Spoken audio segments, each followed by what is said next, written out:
Money in the Bank is this Saturday, and YouTube Wrestling Law says that every wrestling channel must do a prediction video. So here's my prediction video, but Wrestlechop Law says that I gotta give away a belt or this Money in the Bank briefcase at 20,000 subscribers. Every 10,000 subscribers, I give away a championship or briefcase. But how do you win it, you ask? If you didn't ask, go ahead and ask.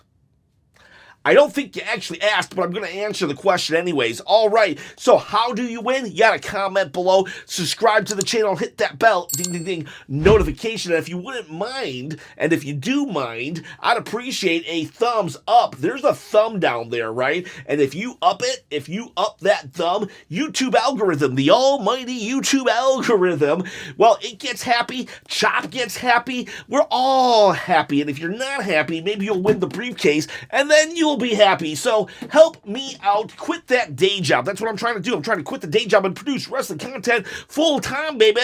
Let's get going with the women's Money in the Bank. We got Julia, Roxanne Perez, we got Stephanie Vakir, we've got Rhea Ripley, Alexa Bliss, and proceed with caution, Naomi. All right, so I'm going to tell you who I think will win and who I want to win.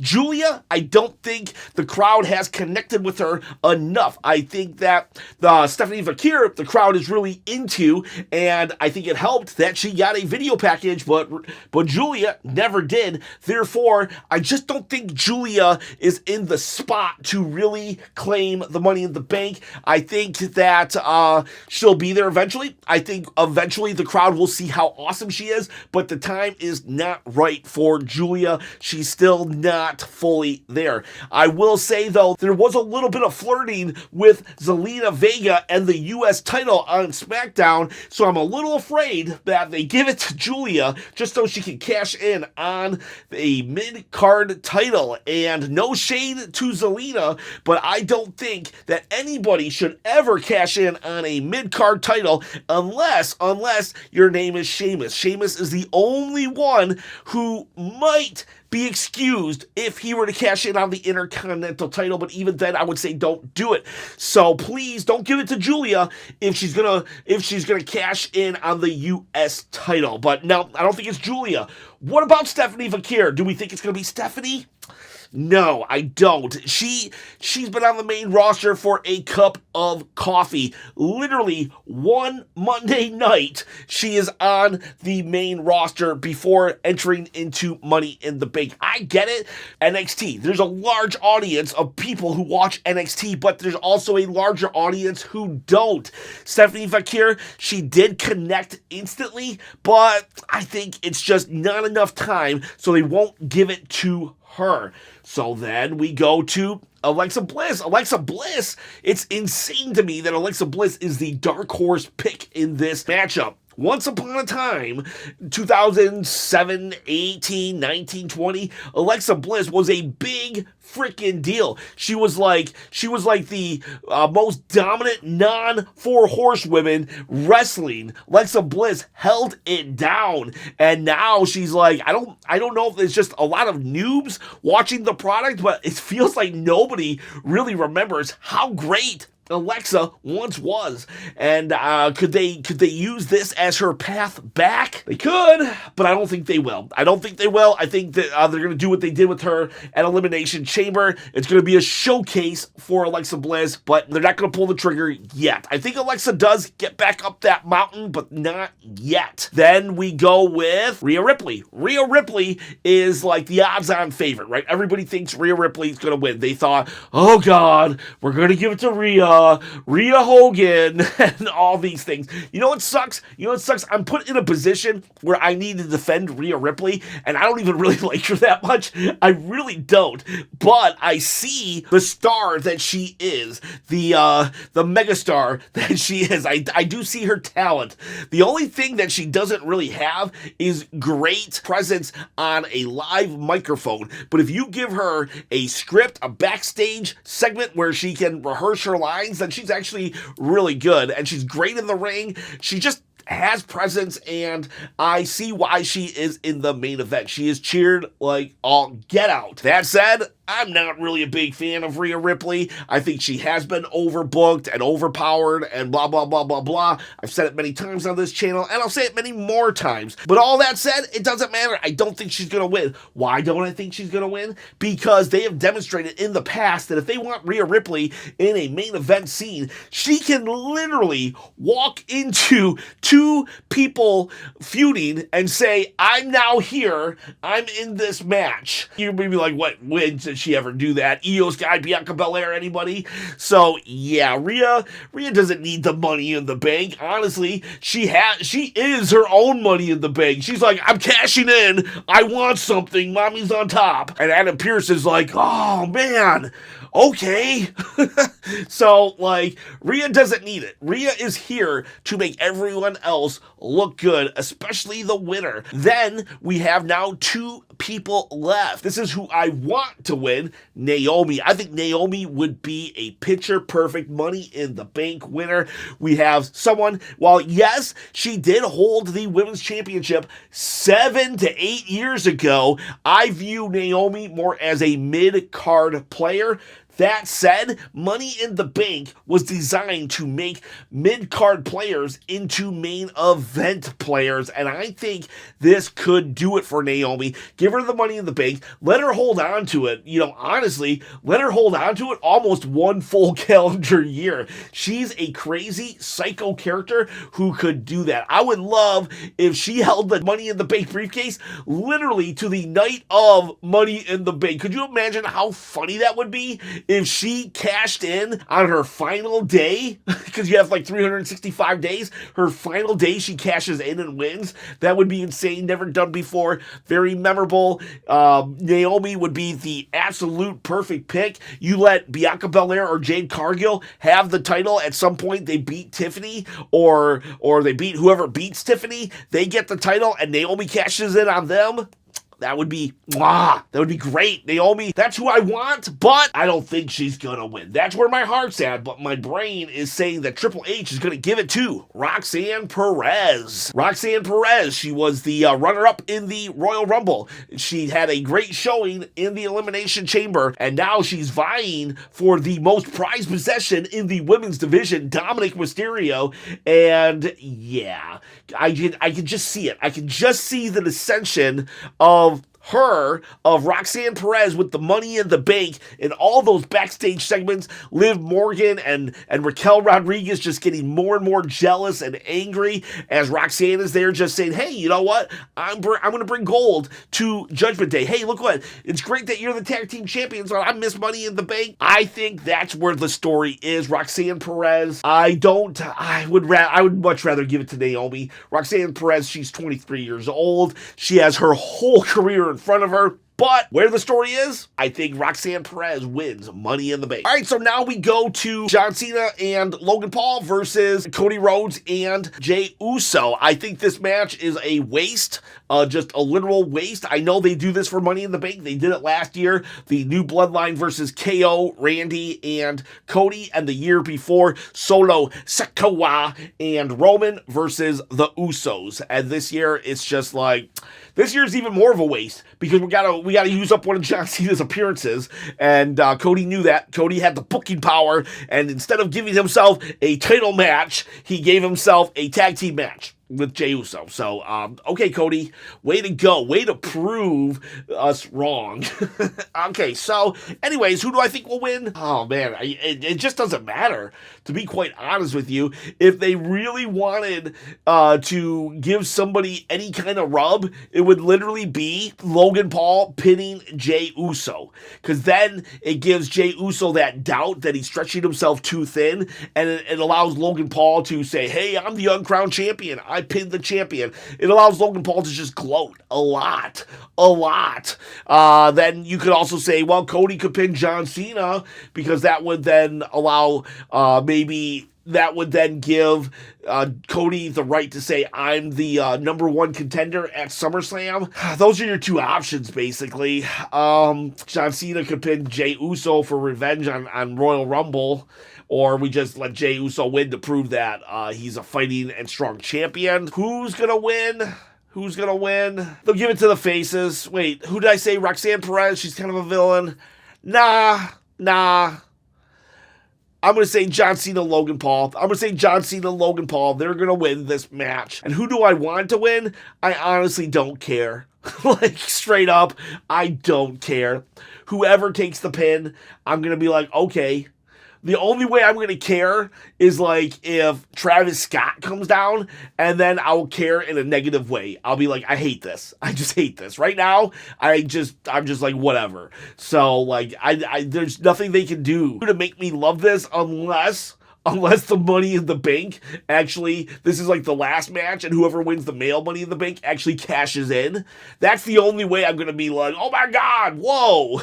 And then what would happen? Would that be like a 5-way? Or who knows? That's not going to happen. That's not going to happen. Triple H doesn't like to create one-of-a-kind situations. He likes to play it safe and by the book. If Triple H was on the freeway, a 70-mile-an-hour freeway, he'd be going 65 miles an hour. Yeah, it's fast if you were like from 1950, but like it's not really that fast.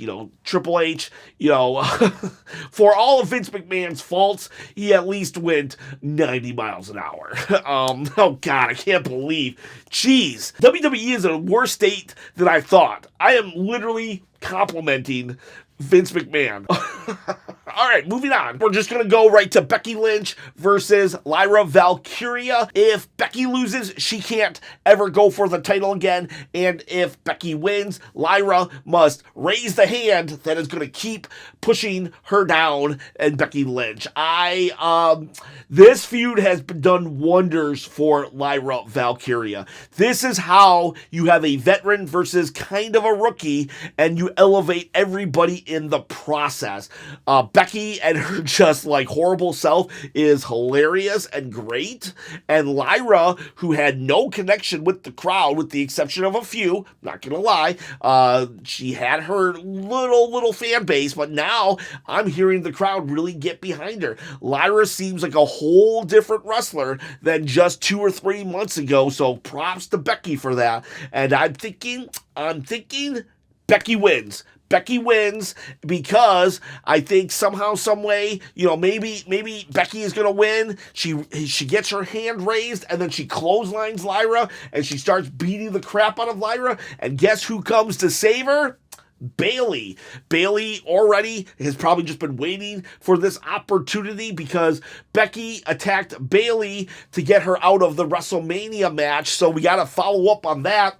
We have a women's PLE coming up, Evolution 2. So Bayley comes out, attacks Becky. Becky's the new champion. They can fight for the title at Evolution 2. And then maybe we do a triple threat at SummerSlam between Bayley, Becky, and Lyra. That would be kind of cool right there. So yeah, Becky is going to win. Now we are at, this is a 4 matchup PLE, and Triple H is very, like I said, 65 miles an hour. He likes 5 matches, except for Royal Rumble. Royal Rumble, I believe, was 4. So, could we, if we do a 5th match, it has to be built-in storyline. The only ones I could see that could happen, I don't see a championship on the line, so we're not going to do anything like Tiffany and Charlotte or War Raiders and New Day. So what I would say is we'd have to have a built-in storyline. The only ones I could see that they could just throw on instantly would be JC Mateo versus Jimmy Uso. And if that happened, I don't want this to happen, but I would see JC would win this matchup because they're trying to build him up. And then you could also do the Wyatts versus probably DIY. And in that matchup, I would say the Wyatts would win. Otherwise, there's always still Chelsea versus Zelina Vega, even though I said no championships. That's like the only championship match I could see them doing at a whim, because they actually did that at Saturday's main event. But nah, I don't think that'll happen. I think the 2 matches, those are your best opportunities for a 5th match with no build-up. I guess you could do Sheamus and Rusev also. If they did Sheamus Rusev, I would say non-finish. I say they beat themselves up to the point that it's a double DQ, and that would be lame, but that's what we would get. I would say in that matchup, I would probably want Rusev to win. But yeah, so now let's do the men's Money in the Bank. Who do we got? The real long shot in Andrade. I'm just gonna say he's not winning it. He's not winning it. There's just no way. Honestly, he should just be happy to be here, because it's like, whoa, how did this guy get in here? I'm sorry, I'm not trying to be disrespectful to Andrade. I like his matches and stuff, but it's just like, I'm shocked that he made it at the Money in the Bank. He's just not doing it. After that, we got Seth freaking Rollins, we got LA Knight, yeah, we got Solo Sikoa, Penta, and Grande Americano. As much as it would be a Cinderella story for Grande Americana to Kano to return from the ashes of being blacklisted all those years ago from his mortal enemies and other jealous luchadors, I just don't think that Grande is going to do it. Now, I could see Penta and Grande splitting off into a separate feud based on this Money in the Bank, but yeah, I think Grande is going to have an excellent showing. I think him and Penta and actually Andrade are going to really be the show stealers here, but that said, they are not going to win. They are here to give you your oohs and ahs, but that said, not happening. So these three, they're just not going to win. And then that means, what about Solo Sikoa? I think it would be a good call to give it to Solo. It would be a great call. I am just so impressed with his ability to bounce back from basically being a nobody almost all year long to instantly back to almost the status of how he was last year at the best part of his tribal chiefdom, when he was saying, I've got tickets, I've got shirts. That funny Solo Sikoa is what we have right now, and Solo's back, baby. Solo's back. And if they gave him the Money in the Bank, I think that would be a great idea. I would have no problems with him actually winning. I want someone else to win, but I would enjoy it. I would think it would be a good idea even. Solo Sikoa is so good, and if he had the Money in the Bank, it would allow him to have power, and that's what he needs as a faction leader or someone rebuilding a faction. But that said, Solo, not gonna win. I think they love to tease us with Solo victories. They like to bring Solo as close to the promised land as possible and then just say, sorry, buddy, you're not the guy. And I don't like that. So now we got two people left. Seth Rollins, let's talk about him. He seems to be the odds-on favorite. He has a faction right now. He's trying to get control of the WWE through the title. So it would make a lot of sense to give him the briefcase. However, he's feuding with a bunch of people. I can see him climbing the ladder and CM Punk disrupting the climb, pushing the ladder over. And CM Punk would be justified because that's basically what they did on Raw to him. They pulled him out as he was about to qualify and enter into said match. So, I could totally see it happening. Now, some people think, though, that this is where Roman Reigns is going to return. They think that maybe Seth climbs the ladder and then Roman returns and pushes it over. And that would be great and amazing and awesome, but not going to happen. Not going to happen. Roman Reigns is going to fight at SummerSlam, right? I don't know who he's going to fight, but he's going to fight at SummerSlam. Therefore, we are in June. After June is July. And then August, you think Roman Reigns is going to appear in 3 months in a row? He's not going to do it. I love the Tribal Chief, but, I'm going to be realistic here. I got some hard truths for you. Roman Reigns is going to appear on, 3 or 4 PLEs, and that's it. WrestleMania and SummerSlam are going to be one of them, and he doesn't need to show up a lot. So I just don't think that's going to happen. I think Seth and Punk will probably fight one-on-one at a Saturday night's main event, and maybe that's where Roman returns because it'll be closer to SummerSlam. But right here, it's too far away. So Roman's not showing up. It's CM Punk. It might be predictable, but at the end of the day, it'll make sense, and it won't matter because the unpredictable part of this is who I think is going to win and who I actually want to win, who I want and think are going to align here. And I'm actually going with LA Knight. Yeah, I think LA Knight, like, he keeps saying, like, oh, I should have won 2 years ago. I should have won last year. Where does LA Knight go if he loses? Like, there's nowhere. He's already held the U.S. title 2 times now. There's, like, nothing for him to do if he doesn't get that briefcase. Nothing says he has to cash in on John Cena. John Cena's gone in December. He can cash in January on whoever beats John Cena. I don't think that'll happen. But, like, I'm just saying, he doesn't have to cash in on John. We can play out John's whole year, and LA Knight could just smoke a cigar the whole time saying, I'm just going to watch, I'm just going to sit back, bide my time, whatever, dummies. And then, yeah, so LA Knight, he can win. Plus, Triple H has a pattern. When Triple H screws up, he does something to make it up to the fans. WrestleMania, but Backlash, awesome and amazing. The Jey Uso storyline going into WrestleMania was kind of getting boring, so he gave us Backlash. A Netflix premiere sucked, so he gave us Royal Rumble. He fires R-Truth and Carlito, he gives LA Knight the Money in the Bank. He has a pattern. He screws up, and then he tries to make it up to us. And we're like, you know, we're just victims of an abusive relationship, just like John Cena, and we just accept the flowers and say, "Ah, you do love us." And LA Knight, I really do think he wins it. Otherwise, he's dead in the water. I don't see what he can do. I mean, I could be wrong. I was wrong about Solo Sikoa. I never thought Solo would regain his aura, but, like, for real, what does LA Knight do if he doesn't win the Money in the Bank? I'm calling it. I am calling it.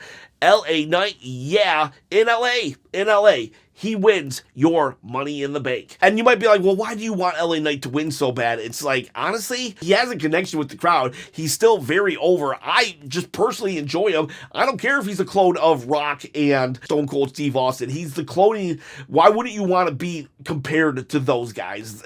LA Knight's an amazing dude. He's funny. He's really quick-witted. You guys complain, not you guys, but a lot of people complain about Jey Uso and the fact that he can't cut a promo. Well, LA Knight, that's all he can do. He can cut promos until the cows come home. And why are the cows always out so late? Cows, come home. LA Knight needs to stop cutting this promo.